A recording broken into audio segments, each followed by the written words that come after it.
আসসালামু আলাইকুম। আশা করি সবাই ভালো সুস্থ আছে। আলহামদুলিল্লাহ আমরা ভালো আছি। Hello welcome back to our channel. আবারও এসে গেছে নতুন একটা রেসিপি নিয়ে। আশা করি আজকের রেসিপিটা তোমাদের ভালো লাগবে বন্ধুরা। তাহলে একেবারেই ফুল ভিডিওটা দেখতে থাকো আর আমার সাথে থাকো। শুরুতে কিন্তু একটা লাইক দেবে, একেবারে স্কিপ করবে না। ফুল ভিডিওটা দেখার অনুরোধ রইল আমার তোমাদের কাছে বন্ধুরা। তাহলে আমার এই ছোট্ট আসমা কিচেনে সবাইকে ওয়েলকাম জানিয়ে আজকে রান্নাটা আমি শুরু করে দেই। আজকে আমি বানিয়ে দেখাবো ভর্তা রেসিপি। 2-3 রকমের ভর্তা দিয়ে আজকে আমি এই ভিডিওটা তোমাদের সঙ্গে শেয়ার করছি।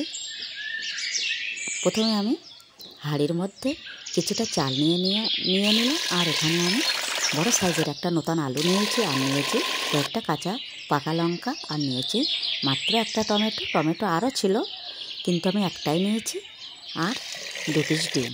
এগুলো দিয়ে এখন আমি কিভাবে ভাতের মধ্যে সিদ্ধ দিয়ে ভর্তা বানাই সেটাই তো আমাদের সঙ্গে শেয়ার করছি। প্রথমে আমি চালগুলো সুন্দর করে ধুয়ে নেব।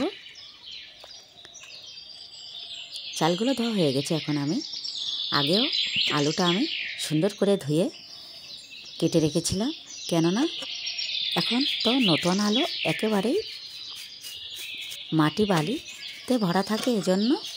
আর তারপরে আমি ওই বড় সাইজের আলুটা কিন্তু খুবই বড় সাইজ, দেখে তো ভিডিওর মধ্যে একেবারেই বোঝা যাচ্ছে না। আলুটা আমি 3 ভাগ করে নিলাম, আর নিয়ে নিলাম একটা টমেটো, আর নিয়ে নিলাম 2 পিস ডিম। এগুলো আমি ভাতের মধ্যেই সিদ্ধ দিলাম, দিয়ে আমি এখন ভাতটা রান্না করে নিলাম। এখন আমি কিভাবে এই ভর্তাগুলো কাঁচা পেঁয়াজ ও তেল দিয়ে আর ওই সিদ্ধ লঙ্কা দিয়ে কিভাবে আমি মাখিয়ে নেব সেটাই তোমরা দেখতে থাকো। আর এই শীতের সময় সকালবেলায় কিন্তু এমন গরম গরম ভাতে ভর্তা দিয়ে খেতে কিন্তু খুবই মজা লাগে।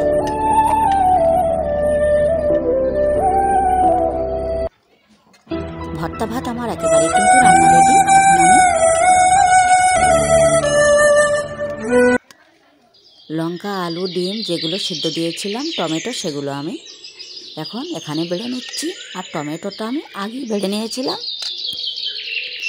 টমেটোটা তুলে নিয়ে আমি একটু চাটুইতে দিয়ে ওই রসটা মেরে একটু ভাজা ভাজা করে রেখেছি, তাহলে কিন্তু বন্ধুরা টেস্টটা বেশি ভালো হবে।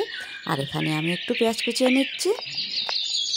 সিদ্ধ লঙ্কা যদিও দেবো, তার মধ্যে কিন্তু কিছুটা কাঁচা লঙ্কাও দিয়ে দেবো, আর কাঁচা পেঁয়াজ আর খাঁটি সরিষার তেল দিয়ে ভর্তাটা মাখলে খেতে জাস্ট ওয়াও।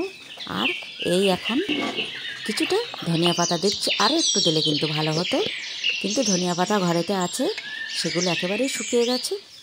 প্রথমে আমি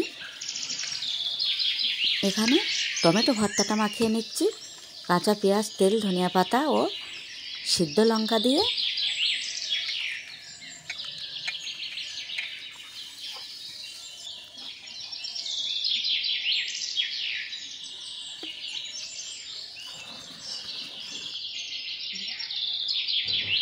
সব কিছুর চেয়ে কিন্তু ভর্তা খেতে ভীষণই ভালো লাগে, বিশেষ করে শীতের দিনে।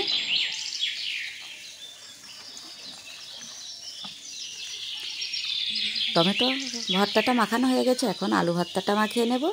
আর ডিমটা বন্ধুরা আর ভর্তা করিনি, ওটা গোটা রেখেছি।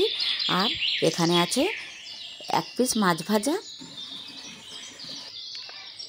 যদিও এখনকার জন্য একটা মাছ ভেজে নিয়েছি, আর দুপুরের জন্য আরও 4 পিস মাছ ভাজা হবে।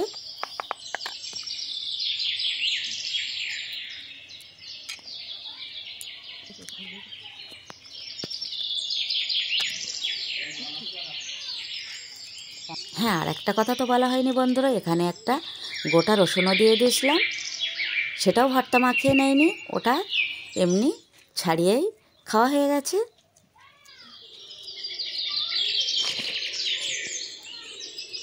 তাহলে এখানে আমার ভর্তা মাখানো একেবারেই রেডি।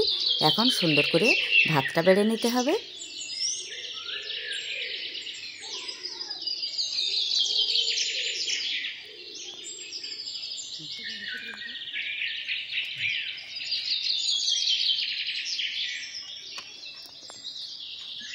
এই কম ভর্তা দিয়ে আর এই কম ভাত কিন্তু আমাদের সকালের খাওয়াটা একেবারেই জমে গেছে। সবাই কেটে কেটে ভাগ করে নিয়ে খাওয়া হয়ে গেল, সেটাই কিন্তু ভীষণ মজা হয়েছে। অল্প অল্প জিনিসে কিন্তু স্বাদটা একটু বেশিই হয়। এভাবে আজকে ভিডিওটা আমি শেষ করছি। আবারও দেখা হচ্ছে নতুন কোনো ভিডিওর সাথে। ততক্ষণে সবাই ভালো সুস্থ থেকো। আল্লাহ হাফেজ।